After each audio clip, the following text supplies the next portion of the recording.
On vous l'avait promis la semaine dernière dans Eleven Insider, c'est un petit gars de l'Union qui nous a rejoint aujourd'hui. Il est capitaine, rien que cela, c'est Teddy Thomas. Avec lui, on a Thomas Châtel, soyez les bienvenus. Petit gars, très très grand par le talent. Teddy, merci franchement. Merci à vous. D'être là. On essaye de se fixer ça depuis combien de temps ? Depuis un petit moment, j'avoue. C'est vrai que ça n'a pas été facile, mais en tout cas, je suis très content d'être là. Avant même cette magnifique série qui est en cours pour l'instant, tout va bien, en forme. Content d'être là, c'est la première question ? Très content d'être là et franchement, en termes de pépins physiques aussi, tout va bien, donc c'est parfait. Allez, magnifique. On aura l'occasion bien sûr de faire connaissance avec toi. On va parler foot, mais pas uniquement, hein, Teddy, dans cette émission. Et puisqu'on va parler foot, Thomas Châtel est là. Salut Tom. Salut Jérém, salut Teddy. Le parc du Den, tu y as joué aussi ? Oui, brièvement, le temps d'un match amical en fait avec Anderlecht. C'était l'époque où l'Union était encore en D3. Ça n'existe même plus la D3 maintenant. On dit même plus ça, mais voilà, c'était un match amical avec Anderlecht pour donner du temps de jeu à certains qui en avaient moins. J'en faisais partie à ce moment-là. Et les temps ont bien changé. C'était un bon souvenir ? C'était un très bon souvenir parce qu'il vaut mieux jouer un match amical dans un stade historique comme ça que dans un stade de provincial. Donc c'était toujours sympa. Après, ça résonnait un petit peu parce que voilà, pas vraiment de monde pour venir voir ce match amical. Bon, ça t'aurait plu, Thomas, de jouer dans l'équipe de l'Union aujourd'hui ? Je pense qu'on peut difficilement dire non. Évidemment. Mais à quel poste ? Je n'ai jamais joué à ce poste-là vraiment comme latéral qui fait tout le flanc, mais je pense que j'aurais peut-être pu le faire, mais à l'époque c'était très rare en fait les latéraux qui faisaient tout le flanc, le système A3 n'était pas encore si développé, j'étais plutôt un pur ailier, et donc voilà, mais je pense que dans cette équipe-là ça aurait été quand même dur de se trouver une place. Ouais, là, physiquement, c'est assez impressionnant, on en parlera. Teddy, tu as déjà vu Thomas jouer J'ai vu des vidéos, j'ai déjà vu des vidéos. Ouais, tu t'es dit, il est consultant sur Eleven, on va quand même aller voir ce qu'il vaut. Dans quel contexte ? C'est un peu ça, j'avais regardé sur Internet, j'avais trouvé pas mal de vidéos. Mais je pense qu'en toute honnêteté, n'importe qui peut jouer dans notre équipe, c'est pas compliqué, c'est juste une philosophie qu'on a mis en place. Et je pense qu'on peut le voir aussi avec nos remplaçants qui jouent, tout le monde s'intègre assez facilement, donc n'importe qui peut jouer avec nous. Il faut quand même un physique du feu de Dieu, Teddy, pour jouer à l'Union cette année. Ouais, mais je pense que c'est surtout un état d'esprit. Je pense que physiquement on est bien, mais aussi c'est notre état d'esprit qui fait qu'on se surpasse chaque match et qu'on arrive à courir énormément aussi, parce que c'est vrai qu'on court beaucoup. Bon, c'est l'heure de l'échauffement, c'est comme ça qu'on accueille nos invités dans cette émission. Comment dit-on bonjour en maltais, Teddy ? Super bonne question. J'ai été voir sur Google Traduction avant cette émission, Bangou. Bangou, Je sais pas si... Non. Franchement, quand on est là-bas, on parle beaucoup anglais. La plupart des joueurs parlent tous anglais, parce que notre coach est un Italien, donc il parle anglais.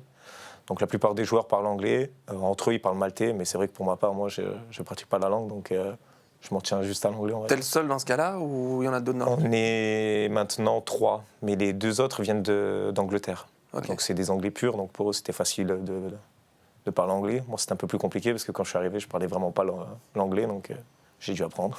On rappelle que dans son histoire, Malte est devenu indépendant du Royaume-Uni dans les années 60, donc là-bas on parle aussi évidemment couramment l'anglais. On va parler de cette sélection maltaise, il y a tellement de belles histoires aussi à raconter. Bon, c'était bien les 3 jours de congé ? Ouais, c'était pas mal, comme j'ai dit, ça fait toujours du bien de récupérer en famille, de prendre un peu de soin, un peu de temps avec nos enfants, notre femme, et je trouve que personnellement, c'est le meilleur moyen de récupérer, donc ça fait toujours du bien. Ouais. Et tu as fait quoi ? Il y avait quoi là au programme chez les Thomas ? On s'est réservé un petit week-end à Lille dans un petit hôtel où ça nous a permis de passer un petit week-end tous les 4, tous ensemble.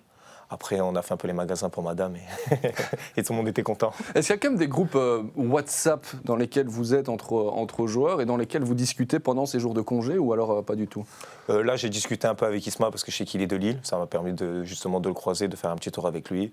Mais sinon, on est plus chacun fait notre vie, chacun de notre côté, et on se retrouve justement pour tous raconter la semaine. Après. Thomas, ça fonctionnait comment à l'époque ? Il n'y avait pas spécialement WhatsApp, mais de quelle manière on arrivait à garder les contacts ou pas en dehors des jours ? Parce que ça dépend des groupes en fait. J'ai connu des groupes qui étaient très indépendants, et j'ai connu des groupes, c'est plus rare, mais hyper dépendants, et où on se voyait presque tout le temps.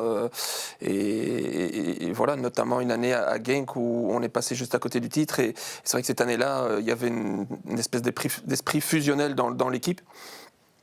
Et c'est vrai que souvent dans ces cas-là, on ressent ça sur le terrain aussi. Est-ce qu'il y a On parle de fusion avec Thomas, là j'ai envie évidemment de réagir. Est-ce que ce n'est pas le premier mot qui décrit cette équipe de l'Union Si, bien sûr, on a un super groupe. Après, quand on vit une saison comme on est en train de la vivre, c'est toujours plus facile de dire que tout le monde s'aime bien. Il y a plus ou moins d'affinité entre chaque joueur.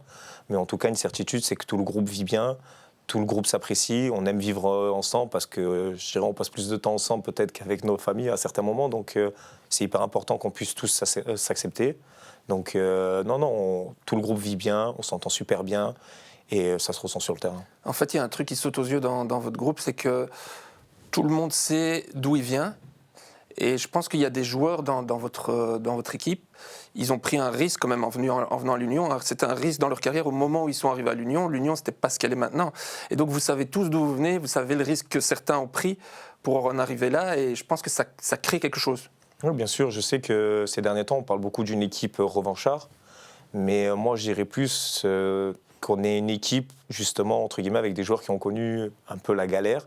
Et que du coup, c'est ce qui fait notre force, c'est qu'on ne se prend pas la tête, il n'y a pas de grande star qui a la tête, on va dire, qui va exploser, avec des joueurs qui savent d'où ils viennent, donc qu'il faut profiter de ces moments-là et justement prendre match après match, comme on le fait, sans se prendre la tête, en gardant notre état d'esprit qui est garder toujours la tête sur les épaules et être positif et se dire que c'est magnifique ce qu'on fait, et voilà, sans se prendre la tête. Et le fait d'avoir un coach qui est un peu en fait dans votre situation, est-ce que ça aide? Tu es capitaine.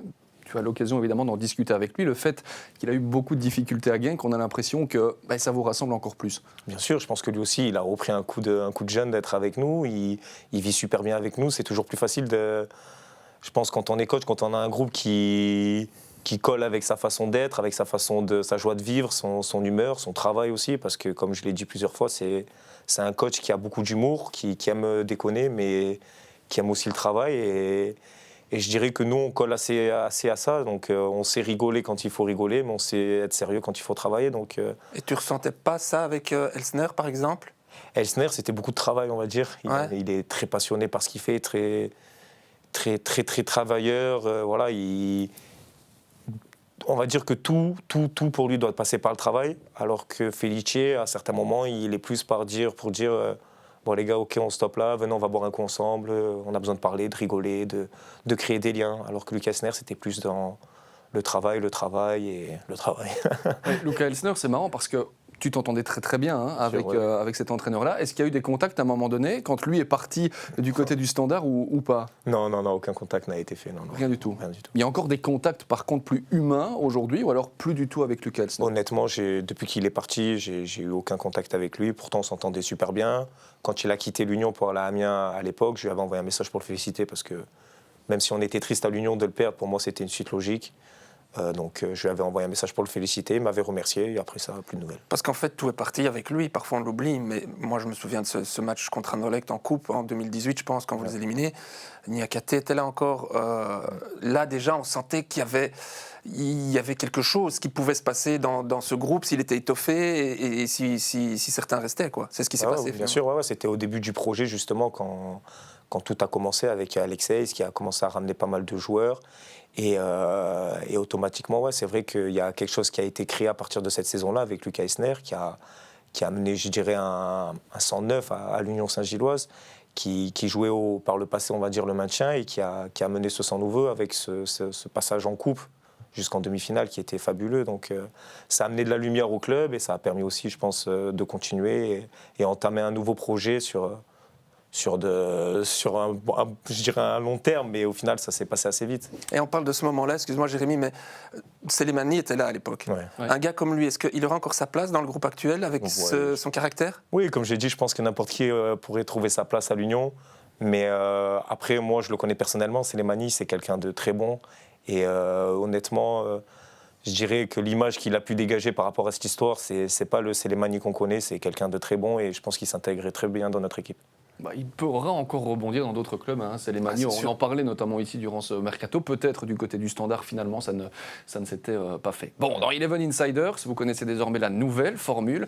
Il y aura un petit quiz pour Teddy Thomas. Il y aura le moment de vérité de Teddy Thomas, aussi l'occasion de faire en sorte qu'il s'y prépare, qu'il ne tombe pas des nues. Bon, pour l'instant, ce sera en tout cas le moment Teddy by Thomas. L'occasion d'encore une fois faire un peu plus connaissance. Teddy, vous allez nous en dire un petit peu plus. 28 ans. Oui. Le club formateur? Je dirais hier Football Club, un club amateur en France. Du côté de la France. Ouais. Ta taille actuelle? 1m76. Question pas anodine. On sait que ça a un petit peu jalonné toute ta carrière. Ça t'a freiné aussi à certains moments? Bien sûr, oui, quand j'étais jeune, on va dire qu'en France, les critères étaient assez stricts en termes de taille pour rentrer dans les centres de formation. Et c'est vrai que jusqu'à mes 16-17 ans, je mesurais toujours 1m50, donc j'ai eu du mal à pousser. Et c'est qu'à partir de mes 17-18 ans où j'ai commencé un peu à pousser, donc j'ai mis un peu de temps. Donc c'est vrai que ça a un peu bloqué à certains moments dans ma carrière. Et tu as été recalé, notamment quand tu as pu effectuer des tests, notamment du côté de la France. J'ai lu du côté de Sochaux Ouais, c'est aussi. vrai, ouais, c'est ça. Ouais. Je suis parti faire une semaine de stage à Sochaux parce qu'ils étaient le recruteur qui était dans ma région aimait beaucoup ce que je faisais. Donc il m'avait proposé de monter une semaine. Je me rappelle qu'à l'époque, ils n'étaient pas très chauds parce que justement, j'étais très petit et qu'ils leur avaient dit, prenez-le une semaine, vous allez voir que pendant une semaine, c'est intéressant ce qu'il fait. Donc, ils avaient dit OK. Et j'avais fait une semaine et à la fin de la semaine, ils m'avaient dit clairement que tout était OK, tout était parfait. J'avais énormément de qualité, mais que j'étais trop petit. Et en conclusion, ils m'avaient dit, on pourra toujours apprendre un mec qui est moins bon que toi à être bon, alors que toi, on ne pourra pas t'apprendre à grandir. Donc, ça s'est terminé comme ça. Et tu avais quel âge à l'époque? Je pense que j'avais 15-16 ans. Mais comment on vit ça? Parce que là, 15-16 ans, c'est une vraie claque dans la figure. Bien sûr, c'est une grosse claque. J'étais monté en plus avec mon père, parce que vu que j'étais mineur, donc c'est lui qui m'a accompagné. Il m'a toujours suivi dans mes parcours un peu. Donc c'est vrai que c'était une grosse claque. Mais je dirais que, pas que je suis m'en-foutiste, mais en gros, voilà, je me dis que voilà, c'est des choses qui arrivent. Et je croyais en moi. Je savais que j'étais pas non plus un grand phénomène, mais qu'il fallait que je pousse. Mais qu'en tout cas, je croyais en moi. Et je savais qu'à un moment donné, j'allais avoir une chance et qu'il fallait que je la saisisse. Et c'est ce que j'ai eu justement avec l'opportunité de signer en national après à Boulogne-sur-Mer. Avec beaucoup d'humilité, et ça c'est nous qui pouvons le dire, on reverra quelques-uns de vos gestes cette saison. Thomas, au niveau de la taille, c'est plus ou moins pareil, Ouais. je pense. Même exactement. Est-ce que ça t'est arrivé aussi dans ta carrière d'avoir des freins par rapport à cette taille ou pas? Non, j'avais déjà entendu ce genre d'histoire pour gardien, mais pour joueur, pour un ailier, j'ai envie de dire que ma taille, elle était normale. Peut-être que ça arrive plus pour des milieux de terrain, pour des défenseurs centraux, voire un numéro 9 par exemple. Mais c'est vrai que pour un joueur de champ, c'est plutôt rare d'entendre ce genre de choses, même si dans le football moderne, maintenant, de plus en plus, on cherche des types, des profils de joueurs par place et que ça en fait partie. Moi, je dis toujours, pour réussir dans le football, il vaut mieux avoir une qualité où vous êtes au-dessus de la moyenne, où vous avez 9 ou 10 sur 10, plutôt que plusieurs qualités, vous êtes à 6. Là, vous aurez moins de chances d'y réussir. Il y en a, à mon avis, pas mal qui doivent se mordre les doigts aujourd'hui de Teddy, vu la situation. Ouais, on va dire que maintenant, j'ai beaucoup plus d'amis qu'avant. En tout cas, non, c'est vrai, c'est une belle petite revanche pour moi, mais je regretterai en tout cas, en toute honnêteté. Alors, dans ce moment, Teddy by Thomas, il va quand même falloir que vous nous expliquiez quelque chose. Vous avez été chauffeur-livreur. Ouais. Je dirais, c'est quand j'étais dans le monde amateur, j'avais les moyens de vivre que du football, parce que j'avais la chance de vivre chez mes parents qui payaient tout pour moi, entre guillemets, j'avais aucune charge. Donc, mais mon père, il a une entreprise assez grosse et je m'étais dit pourquoi pas me lancer au cas où si justement le foot ça marche pas pour moi. Donc à un moment donné, va bien falloir l'accepter. Donc je m'étais préparé au cas où ça fonctionnait pas et donc j'avais commencé à être chauffeur-livreur pour mon père. Qui tenait une entreprise de boucherie, de viande. Il sert les écoles et les restaurants en viande. Donc c'était un travail assez difficile puisque c'était de nuit. Mais vu que c'était mon père, il m'arrangeait pas mal sur les horaires quand j'étais en déplacement et tout, donc ça va. Ah, sympa d'en apprendre davantage, évidemment, sur le capitaine de l'Union Saint-Gilloise, Thomas. Footballeur, c'est toujours ce que tu as voulu devenir ou il y avait aussi peut-être à un moment donné une piste qui se dégageait comme plan B si jamais ça ne fonctionnait pas? Non, c'était le rêve depuis tout petit. Personnellement, je pensais qu'à ça. Mes parents essayaient que je pense à autre chose, à savoir mes études. Et donc, le deal qu'on a eu, c'est de terminer au moins ces secondaires. Et puis après, j'avais entre guillemets carte blanche. Donc voilà, mais c'est vrai que c'était l'obsession depuis tout petit. Mais les études, finalement, tu les as faites par après, puisqu'ici, tu as récemment eu ton diplôme. Oui, je me suis rattrapé un petit peu après. Ouais. Donc voilà, c'est bien, il n'est jamais trop tard. Teddy. Bon. Quel est le club pour lequel tu as le plus joué dans ta carrière? L'Union. Très, très bonne réponse. Combien de matchs? Je crois que je suis à 99. Absolument. 99 matchs. Ouais. J'avais noté comme titre pour cette émission, le capitaine bientôt centenaire.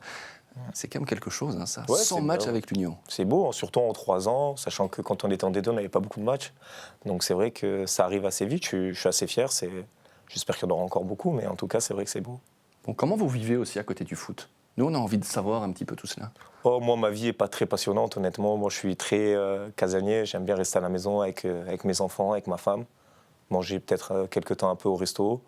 Mais je suis très casanier. Franchement, je ne bouge pas beaucoup. C'est plutôt ma femme qui s'occupe des activités pour me sortir, justement. Et qui fait des surprises aussi, paraît-il, après une victoire contre le Sporting d'Anderlecht. Ouais, c'est vrai. Vous avez vite filé. Ouais, c'est ça. Elle aime bien réserver des petits week-ends quand on a le temps, justement, parce que c'est vrai qu'on a un métier qui je dirais pas qui est pas facile, parce qu'on a un super métier, mais en tout cas, c'est vrai qu'on a très peu de temps libre.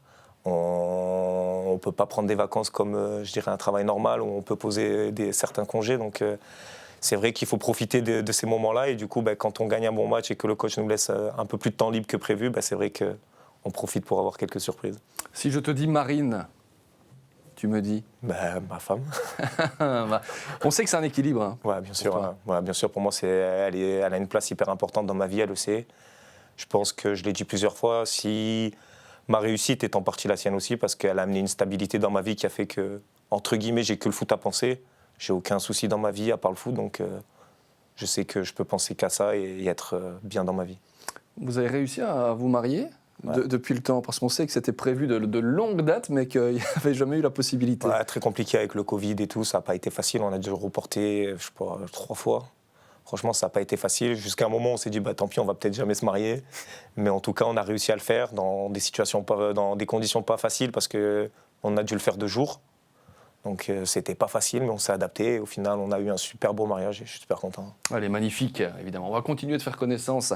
On va parler foot aussi avec justement ce qui fonctionne bien du côté de l'Union Saint-Gilloise. Mais avant cela, j'avais envie de faire une première petite respiration. Teddy Thomas, c'est combien de buts cette saison? Je dirais 4. Eh bien, même 5. Ah. Il y a eu la Coupe de Belgique. C'est vrai, il y a eu la Coupe. Ah ouais, mais... On va regarder les 4 buts marqués en championnat par Teddy Thomas.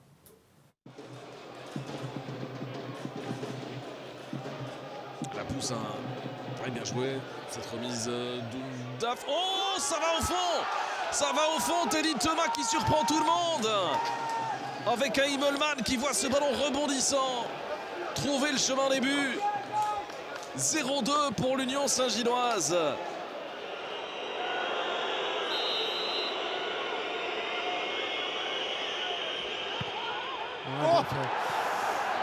Pas loin, parce qu'il a dû marquer un temps d'arrêt, mais je pense en fait que... il va le faire recommencer, je sais pas. Non, il le donne.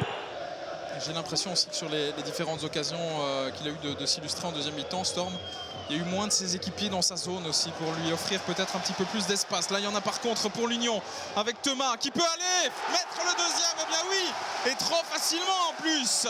On l'a regardé avancer et il a presque tout son temps pour calibrer cette frappe parfaite. 2-0, Teddy Thomas. Thomas qui s'élance, c'est parti, et c'est de l'autre côté cette fois, et c'est au fond, 0-3 pour l'Union Saint-Gilloise. Vous voyez les buts, il y en a sur pénaux. Hein. Ouais. Il y a une hiérarchie, en fait, parce que j'avais entendu qu'il y avait une hiérarchie, mais où ça se calculait spécialement, non? Ouais, c'est par rapport aux attaquants surtout qu'on change la liste. Un coup c'est Dante, un coup c'est Denis. Okay. Donc ils alternent une semaine chacun. Et en deuxième tireur, c'est tout le temps moi.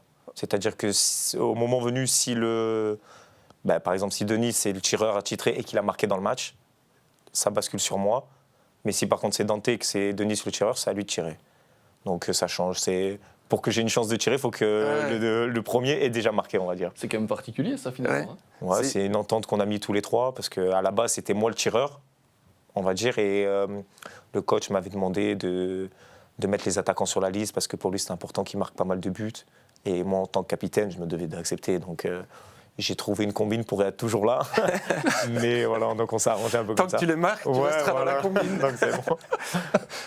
C'était dit Thomas. En fait, tu aurais déjà pu avoir inscrit 8, 9, 10 buts. Ah oui, bien sûr, bien sûr, c'est sûr. Mais bon, c'est pas grave. Moi, le plus important pour moi, ça reste l'équipe. Tant qu'on gagne et tant qu'ils les mettent au fond, eux aussi, ça me dérange pas. Là, voilà, on a trouvé une bonne tactique pour chacun trouver son compte. Au final, on a tous eu un peu des pénaltys, donc tant qu'on les met au fond, c'est le plus important. Teddy Thomas, de quelle manière tu te décrirais sur un terrain? Quel profil tu te donnerais? Je dirais je suis un profil assez équilibré. Je suis capable de défendre, d'attaquer, de donner des ballons, de tirer. Donc je trouve que je suis assez équilibré. Après, c'est vrai que j'ai une petite mentalité qui me fait un peu défaut par moment, qu'on pourrait croire que je suis méchant, mais je suis très très gentil. Mais c'est vrai que voilà, je suis un mauvais perdant, je déteste l'injustice, j'aime gagner, donc je suis un peu nerveux à certains moments. Donc ça va cette saison? Mais ça va, cette saison, je trouve que ça va, à part 2-3 fois, mais en tout cas, je me suis beaucoup calmé. Et aussi, c'est normal, je prends en maturité, j'apprends tous les jours, donc je suis là pour grandir moi aussi. Donc, mais en tout cas, je trouve que je suis un joueur assez, je dirais, équilibré. Et spécialiste des frappes à distance? Ouais, voilà, apparemment, non, je préfère tirer de loin. Tu connais un petit peu Adrien Trebel ou pas? J'ai déjà joué, oui. Tu te comparerais un petit peu à son profil, c'est-à-dire accrocheur, un petit peu pitbull au niveau de récupération, mais techniquement assez bon et une bonne frappe. Ouais, c'est vrai, ça se rapproche pas mal. En tout cas, je le trouvais vraiment bon. Donc, pour moi, je le prends comme un compliment si je suis un peu dans le même profil. Donc, non, c'est vrai que c'est assez similaire, mais en tout cas, il était très, très bon. Lui. Il y a une action qui, pour moi, résume ton profil. C'est face à l'Antwerp, quand tu élimines 3 hommes sur ce râteau, et puis après que tu mets une balle tout de suite, coup de pied. Je trouve que enfin, tout le monde ne peut pas se permettre de faire l'un et l'autre. Parfois, qu'ils savent faire l'un, éliminer, mais pas l'autre. Et toi, tu fais on va la revoir, cette phase, justement. Thomas. Magnifique, très belle passe. Teddy, on a envie que vous la commentiez, parce que là, vous avez enrhumé tout le monde. En fait, c'est Guillaume, il me donne un ballon qui n'est pas facile à contrôler, donc je suis obligé de m'orienter, et je les vois les deux arriver sur moi, donc je décide de me tourner. En fait, c'est une situation d'urgence que j'utilise assez souvent à l'entraînement et même dans d'autres matchs, mais là, pour le coup, elle est super bien passée parce que les deux sont partis dans le mauvais sens. Donc, je pense que ça fait encore plus beau parce que c'était Nainggolan, donc pour moi, c'était une vraie fierté en tout cas, mais c'est vrai que voilà, c'est quelque chose que je pratique assez souvent. À l'entraînement ou en match, je dirais que c'est peut-être l'un de mes seuls dribbles même. Mais en tout cas... Mais c'est la passe après coup de pied. Ouais, la passe après coup de pied, je vois Dante qui part en profondeur et je me dis qu'au vu de mon élan, je peux la donner, pour avoir la bonne force, je peux la donner que comme ça. Donc j'ai préféré la taper coup de pied.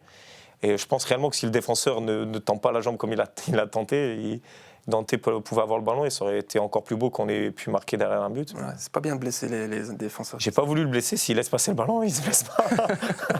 Vous regardez un petit peu de manière générale, oui, mais toi, de manière particulière, tes stats dans le milieu de terrain, est-ce que tu les observes ou pas? Je les regarde, mais c'est pas quelque chose auquel je fais une priorité. Pour moi, ma priorité pour moi, c'est d'être influent dans le jeu.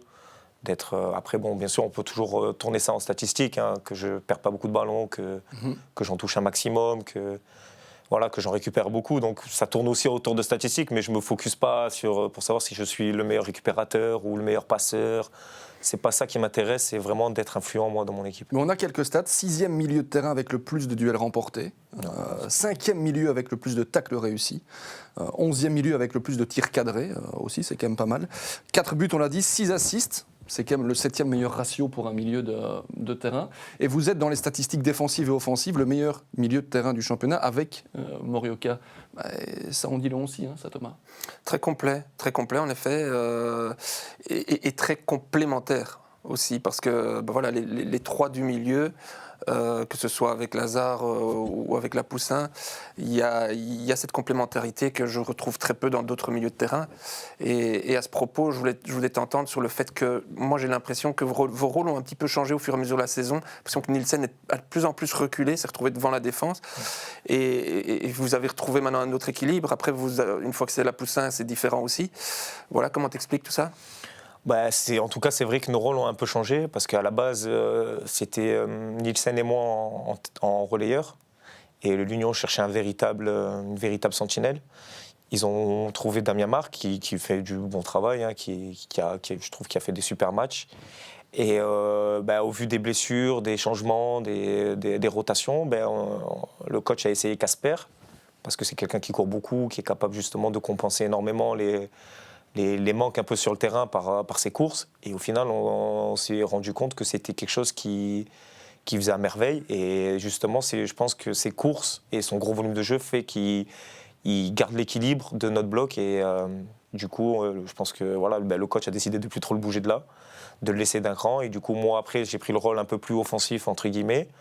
Et Lazare, là, qui est rentré dans ce milieu de terrain. Et comme je l'ai dit, quand c'est pas Lazare, c'est Loïc. Quand c'est pas Loïc, c'est un autre, c'est Damien. Mais en tout cas, tout le monde rentre bien dans le système, dans la même philosophie. Et je pense que ça aussi, c'est ce qui fait notre force. Une petite mention aussi, même si ce n'était pas dans le même rôle, à Guillaume François, qui, pour son match, on peut le dire, de reprise, a quand même été aussi très très impressionnant. Je voulais aussi revenir sur ce match contre l'Antwerp. Teddy, est-ce qu'il y a quand même un moment donné où vous vous êtes dit, là, on a quand même réalisé une masterclass, une démonstration, parce que nous, journalistes, c'est vraiment le sentiment qu'on a eu. Tout vous réussissez, techniquement, les courses, vous avez complètement rendu cette équipe de l'Antwerp folle.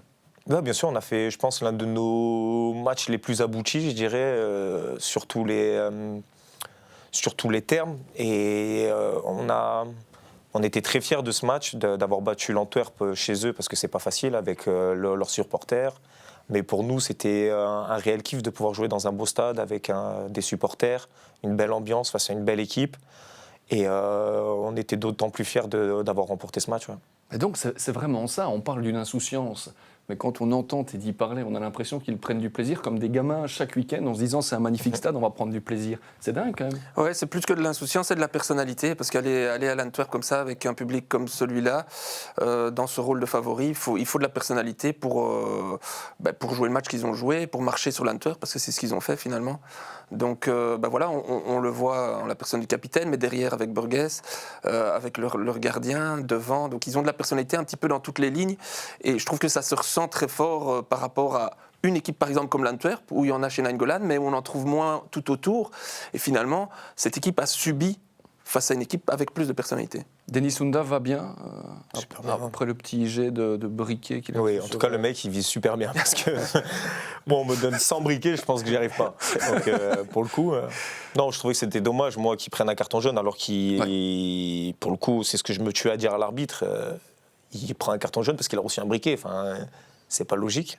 Après, si ça permettait de calmer un peu le truc, bon, je veux bien l'accepter, mais c'est vrai qu'en tout cas, c'est des choses qui arrivent. Tant que j'ai essayé de calmer tout le monde en disant c'est pas grave, on vient de récupérer les supporters, ça serait bête de remettre un peu de bordel dans tout ça, donc c'est pas grave. Mais donc ça, quand vous êtes sur le terrain pour refermer vraiment ce chapitre Antwerp, il y a vraiment un moment donné où vous vous sentez presque invincible, non, dans votre manière de jouer, quand vous voyez que le match tourne aussi de cette manière-là. Ouais, bien sûr, c'est vrai que ces derniers temps, je vais pas faire non plus le menteur, mais on sent qu'on a une vraie base défensive qui est pas mal. Ces derniers temps, on sent qu'on est costaud défensivement, qu'on concède très peu d'occasions, qu'on laisse très peu de chance à l'adversaire. Et ça, je pense aussi, ça joue dans leur tête, parce que quand ils ont du mal à trouver les solutions, qu'ils se créent très peu d'occasions, après ça tourne vite en notre faveur. On sait que le foot, c'est, je dirais, 80% dans la tête, hein, quand une équipe elle commence à baisser mentalement. Et donc c'est vrai que je trouve que défensivement, offensivement, on a toujours été bon avec nos attaquants qui marquent beaucoup de buts. Mais c'est vrai que défensivement, là, ces derniers temps, on concède très peu de buts. Je crois que le dernier but qu'on a concédé, c'est sur un penalty. Ouais. Contre Genk. Sinon, on a joué les plus grosses équipes du championnat ces derniers mois et on a concédé qu'un but sur penalty. Donc c'est vrai que défensivement, on fait un beau job en ce moment. Faut garder cette assise défensive qu'on a mis en place un maximum de temps, quoi. Pas de Van der Heyden, suspendu 2 matchs contre Saint-Tron et contre Charleroi. Ça, c'est embêtant. Machida va venir aussi dans le groupe, mais est-ce que, nous, c'est aussi la question qu'on se pose parfois, est-ce que ces joueurs qui arrivent vont savoir entrer dans cet effectif-là avec autant d'efficacité ? Je pense que ça serait le temps un peu de découvrir ce joueur qui est assez bon, qui est grand, qui est costaud, très physique. Donc, comme je pense qu'il peut s'intégrer à nous, malgré la barrière de la langue, c'est pas facile parce qu'il parle pas beaucoup anglais lui aussi justement. Mais en tout cas, il a vite compris notre façon de jouer, notre philosophie. Donc, pour moi, je le dis comme ça, réellement, il n'y a aucun joueur qui est indispensable dans notre équipe. Je pense qu'on peut remplacer n'importe qui. On l'a vu dans la saison, on a déjà joué sans notre gardien. Avec Lucas, on a su gagner, même faire un clean sheet. J'étais pas là, ils ont gagné 4-0. La Poussin n'était pas là, on a gagné Antwerp. Je pense réellement que voilà, on a un groupe cette année, il faut souligner le groupe et pas les individualités. Donc bien sûr que Sib va nous manquer, mais en tout cas, je pense qu'on a les joueurs pour combler à chaque manque. Ne le dites pas trop fort, hein, si vous n'êtes pas là, vous gagnez, sinon votre femme va encore vous inviter dans une cabane dans les bois prochainement. Vous avez besoin de terminer cette phase de classique avant les playoffs. Vous connaissez les 7 merveilles du monde. Je ne vais pas vous demander de les citer. En tout cas, on a les 4 merveilles de l'Union qui, justement, a réalisé un magnifique j'allais dire triptyque, mais c'est évidemment bien plus que ça, contre Bruges, Anderlecht, l'Antwerp et bien sûr Genk. On revient sur tout ça. Et donc Van Zer, la balle de match. Quelle pression Son pour lui. 14e éventuel but de la saison, mais surtout pour transformer un point en 3. Dante Van Zer face à Van de Voort. Et c'est Dante Van Zer qui le met au fond. Nouveau miracle unioniste. Un de plus dans l'histoire de cette saison. L'Union transforme les partages en victoire à la toute dernière seconde du match. Quelle fin de match. Mais Ça vient quelle nulle fin part. de match. C'est terminé, 0-0. L'Union garde son avance sur le club de Bruges et sur l'Antwerp et augmente son avance sur Anderlecht si on ne parle que du top 4. Vous l'avez dit, Bruges s'en sort bien avec ce point. Sans doute qu'avant le match, l'Union aurait signé aussi plus rapidement. Mais c'est vrai qu'il y aura peut-être un peu plus de regrets côté de l'Union que du côté brugeois. Ça bouge dans tous les sens. Et on va reprendre tout le monde avec Nielsen et ça va au fond. On va surprendre tout le monde. Tous les grands formats s'attendaient à une balle aérienne, mais qu'est-ce que c'est génialement joué. Ça ne passe pas avec Nielsen, l'intelligence, ils sont à du 3 contre 3 si ça passe. Et là ça va passer avec Van Zer encore une fois, il va donner à Oudaf. Il va donner à Oudaf, c'est goal. C'est but et l'Union qui va sans doute s'imposer ici, même s'il reste encore un quart d'heure. À moins que se passe-t-il? Non. Il a reçu quelque chose? Il a reçu quelque chose. Un projectile. Il y a plusieurs phases sur lesquelles j'aimerais quand même bien revenir. Il y a ce penalty à la 101e minute. Il y a une alternance. Tu aurais bien aimé te retrouver à la place de Dante Van Zer là. Ouais, honnêtement, ça ne m'aurait pas dérangé. J'aurais été même content parce que je trouve que c'est des bonnes responsabilités. C'est une bonne pression, ça. C'est pour ça qu'on fait du foot. C'est pour vivre des moments comme ça. Donc, bien sûr, si tu le rates, tu es dégoûté. Mais en tout cas, pour sa part, il a mis et c'est des bonnes sensations derrière. Ça libère toute une équipe. Et entre guillemets, c'est le héros du match. Donc, c'est magnifique. Et derrière, directement, le coup de sifflet final. Ouais, ça, direct, l'arbitre nous avait annoncé juste avant le penalty qu'au moment où il allait tirer, il sifflait directement à la fin, donc même s'il ratait, qu'on n'aurait pas l'occasion de suivre. C'est fou ça quand même. Hein. Ouais, c'est fou, j'ai rarement entendu ça. Mais non, mais ça reflète aussi la mentalité, on n'a pas peur de prendre ses responsabilités, on a juste envie. Et c'est de bon augure pour la suite, pour l'Union qui va arriver dans les prochaines semaines, c'est-à-dire que cette pression, elle va devenir de plus en plus forte. Et quand on n'a pas peur de vivre ce genre de moment, ben c'est souvent comme ça qu'on affronte le mieux ces moments-là. Il y avait aussi cette phase du coup franc dans le derby. J'aimerais juste connaître, Teddy, le nom de votre analyste vidéo. Sandro Salmon. Je pense que c'est l'occasion de lui faire un petit big up parce que là... Félicitations à lui et à Karel aussi. Karel qui travaille beaucoup avec lui sur les coups de pied arrêtés. C'est eux qui mettent tout en place. Tu as l'assist. J'ai l'assist, pour le coup, ça fait plaisir. Et là, ça a été travaillé du coup, l'entraînement. Ouais, ça a été travaillé, ça a été vu à la vidéo. Comme je l'ai dit, ils avaient vu qu'ils mettaient personne aux 16 mètres à leur retombée. Donc ils m'en avaient parlé, à moi et à Casper, de voir le ressenti dans le match, si à un moment donné on a l'occasion de le tenter. En plus qu'on sait que Casper a un bon tir, donc on avait des chances de marquer. Et pour le coup, j'ai pris la responsabilité de ne pas le dire à mes attaquants et mes défenseurs qui sont montés, parce que je voulais à tout prix qu'ils foncent comme des fous pour créer vraiment la surprise. Donc j'ai dit à tout le monde que je tirais dans le paquet, sauf à Casper. Et pour le coup, ça a super bien marché parce qu'ils sont vraiment tous partis comme des fous dans le tas. Et ça a créé un vrai espace. Et on a marqué ce but qui nous a donné la victoire. Donc je suis content que ce qu'on fait en vidéo, ça marche. Donc c'est cool. J'ai quand même envie de poser une question. Même si ça paraît difficile, est-ce qu'il y a eu un déclic, Teddy, dans votre saison, un moment où vous vous êtes dit, oui, on était l'Union, le promu, mais là on est entré dans une autre dimension? C'est vrai que on a eu un tirage de calendrier pas facile en ce début de saison et on s'est dit ça va pas être facile de rentrer dans ce championnat et je dirais que match après match, on s'est vite rendu compte qu'on était capable et on s'est dit pourquoi pas et on n'a pas senti ce déclic parce que j'ai eu l'impression que chaque fois on s'est dit si là on gagne ça peut, si là on gagne ça peut. Jusqu'à maintenant on s'était dit on va pas s'enflammer, en janvier on a encore un calendrier difficile, tout peut arriver, tout peut changer. Et même maintenant, enfin, je sais que moi là, à chaque fois, on se dit, il y a de fortes chances qu'on aille en play-off 1. Donc, les points vont être divisés par 2. Faut pas s'enflammer, il n'y a rien qui est fait, tout peut changer. L'année dernière, Bruges, ils avaient, je ne sais pas combien de points d'avance, ils ont fini de justesse champion. Donc voilà, faut n'y a pas eu de déclic de match où on s'est dit, ah ouais, ça y est, on est rentré dans une autre dimension. Mais en tout cas, petit à petit, on se dit, ah, pourquoi pas ça. Et si on fait ça, on peut rêver à ça. Et je trouve que c'est bien parce qu'on s'autorise le droit de rêver et c'est bien. Évidemment, ça c'est évidemment la chose essentielle. Est-ce qu'il y a certains moments où vous vous dites, franchement, qui a inventé ce système de play-off ? Ouais, ça c'est vrai. Pour le coup, vraiment, c'est dommage. Hein. Après, je pense que ça, à un moment donné, ça favorise aussi les grandes équipes. Parce qu'on va rentrer en fin de saison où peut-être il y aura plus de fatigue avec des matchs tous les 3 jours. Donc je pense que ça risque d'avantager certaines équipes. Mais en tout cas, nous, ça ne nous fait pas peur. Comme j'ai dit, nous, on s'adapte. Hein. Il a fallu faire une mi-temps contre Serein, l'autre mi-temps 3 jours après. On s'est adapté et on s'adaptera quoi qu'il arrive. Mais c'est vrai que ce système de play-off est un peu bizarre. Surtout que je trouve qu'il n'y a que ça en Belgique. Donc c'est dommage. Mais il est là et on accepte les règles, on a signé pour ça, donc on va y aller et on va faire le travail, j'espère. Thomas, en termes d'analyse, ce qui est intéressant, c'est de se dire qu'avant ces 4 matchs, on se disait c'est peut-être ce qui va nuire à l'Union.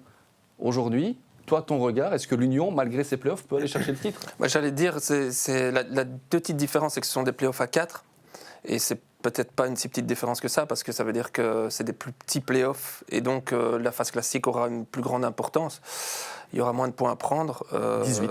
Ouais, voilà. Donc, je pense que c'est l'avantage de l'Union, mais c'est sûr que sans les playoffs, sans doute qu'on pourrait déjà presque dire que l'Union est champion maintenant. Donc voilà. Mais comme je le dis, la pression, ils ont montré qu'ils pouvaient la gérer. Ils ont fait leur pré-playoff maintenant ici lors des 4 matchs. Et c'est tout un ensemble, tous des ingrédients qui font que pour l'instant on les voit mal craquer. On parle beaucoup du groupe, on a parlé du coach, mais il y a aussi par exemple l'analyse vidéo. C'est des gars qui ont connu la pression dans un grand club de Belgique, à Genk, et je pense que ça se voit maintenant et ils récoltent aussi eux les lauriers du travail qu'ils ont fait là-bas et de l'échec qu'ils ont eu là-bas. Teddy. Pressure ou fuck de pressure, comme le dit votre coach ? Allez, honnêtement, parce que évidemment, si on prend les ambitions du début de saison, tu vas me dire, mais non, pas de pression, c'est du bonus. Là, dans la situation actuelle, vu le classement, vu les 4 derniers matchs. Moi, je veux qu'il y ait de la pression, mais de la bonne pression. Parce que moi, j'aime dire à mon groupe, j'aime pas dire à mon groupe, il n'y a rien à perdre. On a fait ce qu'il fallait, on n'a plus rien à perdre. Maintenant qu'on est là, les gars, on ne va pas se voler de la face. Il y a quelque chose à perdre. Quoi qu'il arrive en fin de saison, quoi qu'il se passe, même si on perd tous nos matchs qu'à la fin de saison, on aura fait quelque chose d'extraordinaire. Mais moi, je n'ai pas envie qu'on ait le moindre regret, le moindre truc un peu de déception de dire « putain, on aurait pu le faire ». Donc, je veux qu'il y ait une pression, mais une bonne pression. De dire que, voilà, je ne veux pas qu'on se mette une mauvaise pression à se dire et que tout le monde se cache à tout moment. Enfin, non, c'est de dire « voilà, les gars, c'est bien ce qu'on fait ». Mais il faut le faire, il faut continuer. C'est pas genre on n'a rien à perdre. Et Felice qui regarde la caméra et qui lance un fuck de pressure. On sent que ça vient vraiment du cœur. Comment il faut l'interpréter en fait ? Je sais pas, c'est sa façon à lui de dire parce que on ressent à certains moments que l'Union peut-être dérange à cette position et que du coup il y a certains trucs qui tournent peut-être pas comme le coach voudrait. Donc il veut rajouter peut-être toute la pression qu'on essaie de nous mettre en disant ouais le seul parce que peu de temps avant, il avait peut-être vu dans les journaux la seule équipe qui joue le titre, c'est l'Union. Et pour lui, c'est on veut nous mettre de la pression, on veut nous piquer, et donc il veut rejeter tout ça en disant vous nous aurez pas quoi. Alors, mais je te rejoins totalement quand tu dis à partir de maintenant, on a quand même quelque chose à perdre. J'ai connu une saison justement à Genk où on a fait la course en tête pratiquement toute la saison et on s'est fait doubler par Anderlecht en fin de saison. Et j'y repense encore maintenant comme un gros manque. J'ai eu la chance après d'être champion avec Anderlecht, mais voilà, pouvoir être si proche du titre, ça laisserait quand même des regrets, même si, tu l'as dit, sûr, vous aurez eu une aventure énorme. Mais voilà, je suis tout à fait d'accord avec ce que tu dis. Mais donc l'ambition, même si personne ne le dit à l'interview, c'est le titre. Là maintenant, pour le moment, c'est les playoffs 1, même si en toute honnêteté, il y a de fortes chances qu'on y aille. Et après... moi, ce que j'ai dit depuis le début, c'est on s'autorise le droit de rêver, il faut y rêver, il faut y croire. Et on va aller dans ces playoffs 1 pour aller chercher le titre. Voilà, il faut lire entre les lignes. Et c'est normal, d'une certaine manière, de ne pas vouloir... Sûr, c'est un peu l'inconnu aussi, finalement, pour vous. Bien sûr, pour toute l'équipe même. Il y a très peu de joueurs qui qui ont connu la D1 et je pense qu'il y a très peu de joueurs qui ont joué les playoffs 1. Donc pour nous, c'est toute une découverte. Donc faut y aller comme on fait depuis le début, sans se prendre la pression, sans se mettre trop de pression, de se prendre la tête. Je sais qu'il y a beaucoup de joueurs, on entend beaucoup de choses où on nous dit les playoffs 1, c'est pas comme le championnat, vous allez voir, c'est différent. Pour nous, c'est un match et quoi qu'il arrive, on jouera ce match comme on joue tous les week-ends. Vous avez déjà fait un peu des calculs en vous disant si on arrive avec autant de points d'avance, ça devrait le faire ou pas? Vous projetez? Non, mais on se dit plus on prend de points maintenant, c'est des points qui nous autoriseront quelques jokers en play-off, donc c'est toujours bon de les prendre. Vous savez qu'après 13 journées de championnat, en Angleterre, Leicester, à l'époque, était leader. Après 13 journées. Si on fait un parallèle avec l'Union, vous, c'est après 12 journées. Donc voilà. Vous avez regardé des vidéos de Leicester récemment? Non, mais c'est vrai qu'on nous a pas mal de fois comparé à eux. Mais non, en tout cas, comme je l'ai dit, voilà, faut rêver, il faut s'autoriser le droit de rêver. C'est bien beau. Donc, Il y a une autre équipe à laquelle on vous compare qui est en Belgique, c'est le Leers. En 96-97, je pense, ils ont été champions. Et il y avait un certain entraîneur qui s'appelait Eric Guéret. Et c'est vrai qu'il y a des similitudes, pour le coup, je trouve, avec Felice Mazzu dans le gourou qu'il est un petit peu pour vous. Oui. On a reçu une vidéo. À chaque fois qu'on annonce des invités, je ne sais pas comment ça se fait. D'abord, j'ai une petite question préliminaire. Est-ce qu'il y a des joueurs avec lesquels tu ne t'entends pas dans le vestiaire? Non, pas spécialement. Honnêtement, il y a plus ou moins d'affinité entre chacun. Mm-hmm. Mais de là à détester un joueur ou je ne m'entends pas avec, non, je parle avec tout le monde. Ça pourrait peut-être changer d'ici 30 secondes. Aïe, non, vraiment. Vous aurez le droit de répondre ou non. Et Anthony Maurice, le gardien de l'Union, a absolument voulu nous laisser un message pour Teddy. On l'écoute. Ouais, Teddy, j'espère que l'émission se passe bien. Écoute, voilà, je voudrais que tu nous expliques deux petites choses. La première, je voudrais vraiment que tu nous expliques la raison de ton prochain voyage en Turquie et réponds pas les vacances, s'il te plaît. Et la deuxième chose, j'aimerais que tu expliques aussi ce que tu as l'habitude en tant que bon capitaine de nous dire à la fin des matchs, surtout ceux qu'on gagne. Ça va? Et dis la vérité parce que je manquerai pas de te corriger. Allez, ciao. Bon, on verra bien s'il y a encore une relation affinitaire ou pas avec Anthony Maurice. C'est l'heure du droit de réponse. C'est-à-dire, on ne force personne. Le message est le suivant. Pour la Turquie, c'est vrai que je me fais pas mal vanner sur mes cheveux. Parce que j'ai un petit manque de cheveux, léger manque de cheveux, on va dire. Mais en tout cas, non, c'est vrai que c'est prévu que je refasse un tour. mais après, c'est compliqué aussi, parce que quand on fait les implants, justement, les têtes, il y a, je crois, 3-4 mois d'arrêt, donc c'est compliqué. Donc il faut que je trouve un bon timing pour organiser ça, ou peut-être un autre... Vous avez intérêt à être champion rapidement, comme ça tu peux le faire. Ouais, voilà, il faut que je trouve vite une solution. Où j'ai vu, il y a des petits systèmes de tatouage maintenant pour combler un peu les trous, donc je suis en recherche d'un truc pour... Et raser complètement, t'as jamais pensé? J'y ai pensé une fois, mais honnêtement, j'ai du mal à m'accepter la tête rasée. Je me dis, tant que je passe encore un peu à la télé, il faut que je sois un peu beau gosse. Ouais, c'est bien avec la coiffure. Non, là, ça passe, mais franchement... ça va, mais quand il pleut, c'est un carnage. Et Teddy Thomas, c'était la première question d'Anthony Maurice. Et à la deuxième question?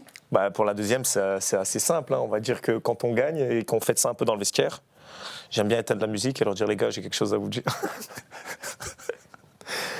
Je leur dis, on est premier, c'est bien, on a gagné, c'est bien, mais n'oublie pas qu'on est extrêmement nuls.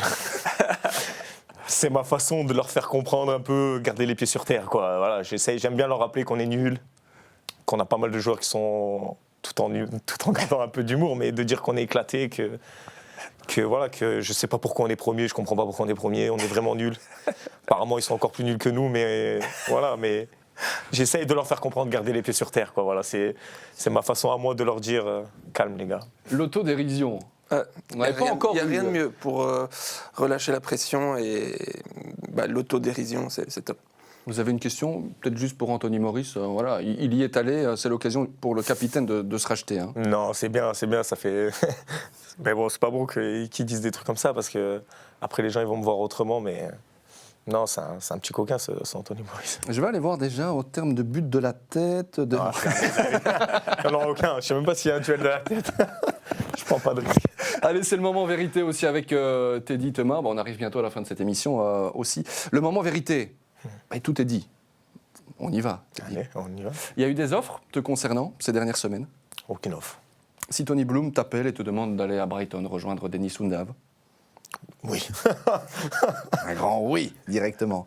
Mais si l'Union est championne, tu restes? Oui. Ouais, mais du coup, si Tony Bloom... Je me fais prêter. Je vais comme Denis. Je signe et je me fais prêter 1 an. Donc ça veut dire que si jamais l'Union est championne, vous jouez la Ligue des Champions, Denis va rester avec vous. Si je parlerai à sa place, moi, j'aurais aimé tenter ça, parce que je pense pas qu'à Brighton, il aura la chance de jouer une Ligue des Champions. Donc pourquoi pas, sachant qu'il a signé, je crois, 3 ou 4 ans. Donc ça lui laisse quand même le temps après d'aller à Brighton. Si avec l'Union, ça marche pas, enfin voilà, que ça se passe pas bien. Mais de jouer une Ligue des Champions, je pense que c'est pas donné à tout le monde dans une carrière, donc autant profiter. Et s'il a l'opportunité de rester, peut-être que Tony Bloom voudra qu'il reste à Brighton, mais c'est vrai que moi, à sa place, c'est vrai que c'est une éventualité que j'aurais saisie comme chance, quoi. On est toujours dans ce moment vérité. Vu la saison, est-ce que ça vous a un petit peu étonné de ne pas avoir ne fût-ce qu'une offre? Non, parce que honnêtement, je l'ai toujours dit que pour le moment, je me préoccupais vraiment de ma saison, de mon club. Je suis le capitaine, j'ai certaines responsabilités aussi avec l'Union maintenant, je m'y sens bien. Donc pour le moment, je ne me focalise pas trop sur les attentes extérieures, vraiment sur l'Union. Moi, j'ai des ambitions, mais tant que l'Union et moi, on tire dans le même sens, pour le moment, je n'ai pas d'idée de départ ou d'aller ailleurs. T'as dit oui ou non, vous vous êtes retrouvé un jour dans le vestiaire et vous avez dit les gars, j'ai quelque chose à vous dire, il n'y a personne qui partira durant ce mercato. Oui, j'ai déjà dit, parce que j'ai fait une réunion avec la direction où ils nous avaient dit qu'en janvier, personne ne partirait. Ils ont respecté leur parole, parce que personne n'est parti, même si Denis a signé, il est resté.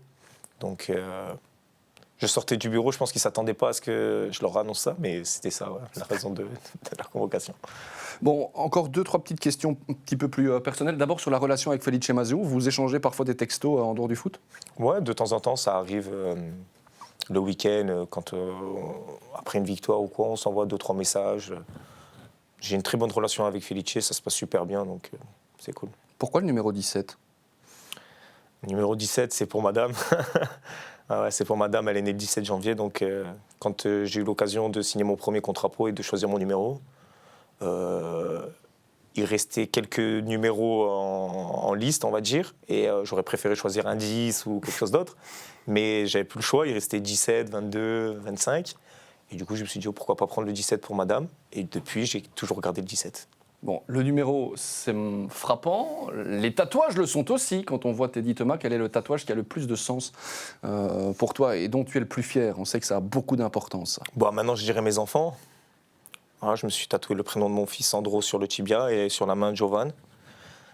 Tous mes tatouages ont un peu un sens, honnêtement. Je fais, à part celui-là avec les bandes où c'était juste une question de style. Mais chaque tatouage a son petit sens. J'ai mis mes sœurs dans le cou. J'ai mis mes parents au mollet. Le 17, c'est madame. Et voilà, j'ai mis un peu pour tout le monde. Voilà, et je dirais ceux qui ont le plus de sens, automatiquement, c'est mes enfants. Le trophée de la Ligue des Champions, sur quel bras, sur quelle partie du corps éventuellement? Peut-être pas le trophée de la Ligue des Champions, mais si un petit trophée de champion, peut-être je trouverai une petite place pour mettre champion pour cette année. Hein. Bon, Thomas, je te laisse évidemment poser une question à Teddy d'ici quelques instants. J'aimerais même encore bien m'immiscer un petit peu dans le vestiaire. C'est qui le plus fou, en fait, de ce vestiaire de l'Union? Par moi je dirais Loïc. Loïc Lapoussin. Ouais, Loïc Lapoussin, ouais, qui est très, très, je dirais, extraverti. Il aime danser, il aime la musique. Il est un peu foufou. Je crois qu'on l'a déjà vu à la télé quand il sortait du bus. La musique dansée, ouais, voilà. Ouais. Il la quitte plus. Ça fait du bien des joueurs comme ceux-là aussi. Qui est le plus dur peut-être à canaliser en tant que capitaine? Loïc. Loïc aussi. Loïc, on va dire, il a des difficultés à se lever le matin, quelques retards. Rien de bien méchant. Hein. Il est toujours respectueux, c'est rien de grave. Mais c'est vrai que c'est dur de le garder concentré tout le temps, quoi. Intéressant comme remarque aussi. Quel est le joueur? Vous allez devoir trouver un joueur qui est vraiment, mais alors, indispensable au 11 de l'Union cette saison. Celui qu'il ne faut absolument pas enlever. Ce serait qui? C'est dommage parce que tout à l'heure j'ai dit qu'il n'y avait personne. Ouais. Mais en tout cas, là, comme ça, je dirais Denis Undav. Denis Undav, ouais. Par son jeu de haut but, il nous aide dans la possession, il nous aide dans la finition. Il est capable même de venir défendre au milieu de terrain, 2-3 fois il l'a fait. Je dirais Denis. Toute dernière question, c'est qui a les plus beaux abdos dans le vestiaire? On a vu une photo, je vous renvoie vers les réseaux. Je vous renvoie sur les réseaux sociaux. On ne l'a pas sorti, on sait que les plus jeunes nous regardent également dans cette émission. Direction les réseaux sociaux notamment. Teddy Thomas a partagé ça sur son compte Instagram, entre autres. Il n'était pas le seul. Alors, qui a les plus beaux abdos du vestiaire, Teddy ? Si vous avez vu la photo, alors Moi, je ne l'ai pas vu. Moi, franchement, les plus beaux abdos, je dirais moi. Je dirais moi. Après, le reste, c'est pas moi. Mais les abdos, je trouve, c'est moi. Merci pour cette franchise. Pas de problème. Teddy. Thomas, une petite question pour terminer avec Teddy Thomas. Si tu devais être absent, toi, tu verrais qui comme capitaine ? Bon, ça a déjà été le cas, mais toi, qui tu trouves qui pourrait prendre tes responsabilités ? Je dirais Anthony. Anthony, Maurice, c'est le gardien. C'est quelqu'un qui est très proche du coach aussi. Il a une très bonne relation avec lui. C'est quelqu'un avant les matchs qui parle beaucoup dans le vestiaire, qui aime bien un peu motiver tout le monde. Moi, c'est quelque chose que je fais pas spécialement. Je préfère laisser chacun se motiver comme il a envie. Je sais qu'il y en a, ils ont besoin de parler, de gueuler. Donc je les laisse faire leur truc. Moi, c'est vraiment juste 2 minutes avant la sortie du vestiaire, quand l'arbitre y siffle, je préfère regrouper tout le monde, parler un peu. Mais du coup, c'est pour ça que je pense que je dirais Anthony a un rôle important. Il sait parler français, il sait parler anglais. Il s'est posé de bonnes questions. Il sait me mettre dans la merde. Donc, et comme je t'entends, tu es très focalisé sur le groupe, le collectif. Ça te plairait d'être coach ? Ouais, bien sûr. Ouais, j'ai entamé déjà. J'ai appelé le formateur. Là. Moi, je travaille en France là, avec l'UNFP pour passer mes diplômes. C'est quelque chose on ne sait jamais, hein, donc que je peux m'y préparer. Mais en tout cas, c'est quelque chose qui me plaît, moi, de gérer un groupe. Je suis quelqu'un, voilà, aussi, c'est peut-être pour ça aussi que j'ai le brassard, mais voilà, je suis quelqu'un qui aime bien gérer le groupe, transmettre, apprendre aux jeunes. Donc, c'est quelque chose qui ne me déplairait pas, honnêtement. Ouais. Comme on aura l'occasion de se revoir, Teddy, j'en suis sûr, on aura l'occasion aussi de parler de ta carrière internationale avec Malte. Juste aborder, j'ai lu ça récemment, en fait, tu n'étais même pas conscient que tu pouvais jouer pour Malte. Alors là, j'aimerais juste une explication par rapport à ça. C'est simple, en fait, je ne savais pas que j'avais des origines maltaises. Mon grand-père m'en avait jamais parlé. J'ai jamais eu l'occasion de lui demander d'où on venait, en toute honnêteté. Pour moi, lui, il était né en Tunisie, et enfin voilà, c'était fini.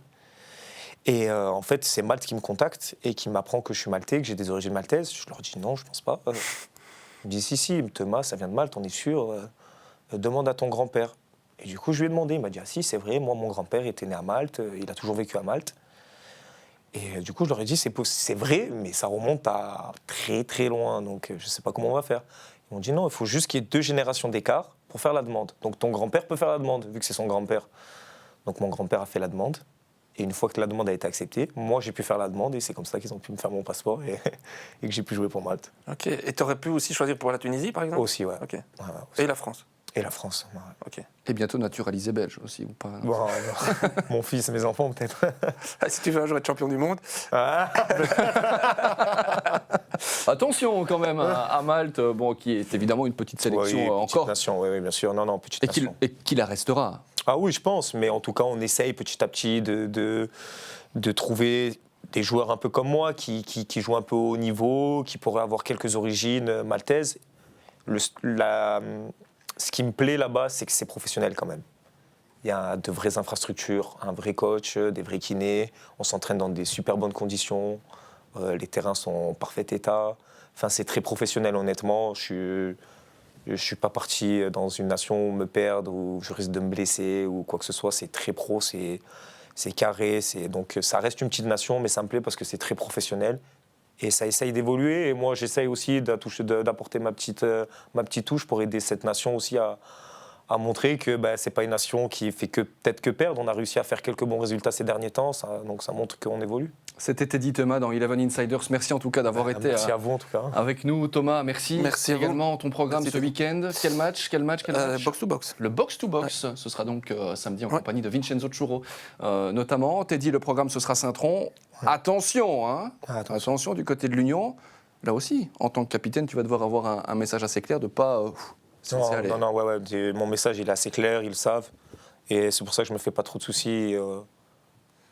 À aucun moment je doute de mes joueurs qui auront un coup de mou ou une pensée à autre chose. On sait que l'importance de ce match, l'importance de ces matchs qui restent à venir. Il ne faut pas penser que parce qu'on a passé ces 4 matchs que tout est fait. Donc, je ne me fais pas de soucis. Et comme un capitaine doit montrer l'exemple, on va terminer en chanson, non sans vous rappeler aussi évidemment que vous pouvez retrouver les autres émissions Eleven Insiders avec Henrik Van Krombrugge, le portier d'Anderlecht, avec Michel-Ange Balikwisha qui était avec nous la semaine prochaine. Qui sera là la semaine passée, je voulais dire. Qui sera là la semaine prochaine?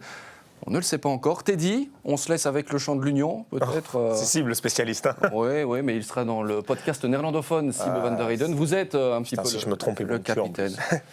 On le coupera, c'est parti, c'est le générique de fin. Bye, Teddy Thomas, à la semaine prochaine. Bruxelles, ma ville, je t'aime, je porte ton emblème, tes couleurs dans mon cœur. Et quand vient le week-end, au parc du Den, je chante pour ton club. Allez, l'Union. Oh. Merci Teddy, merci à vous de nous avoir écoutés, à la semaine prochaine.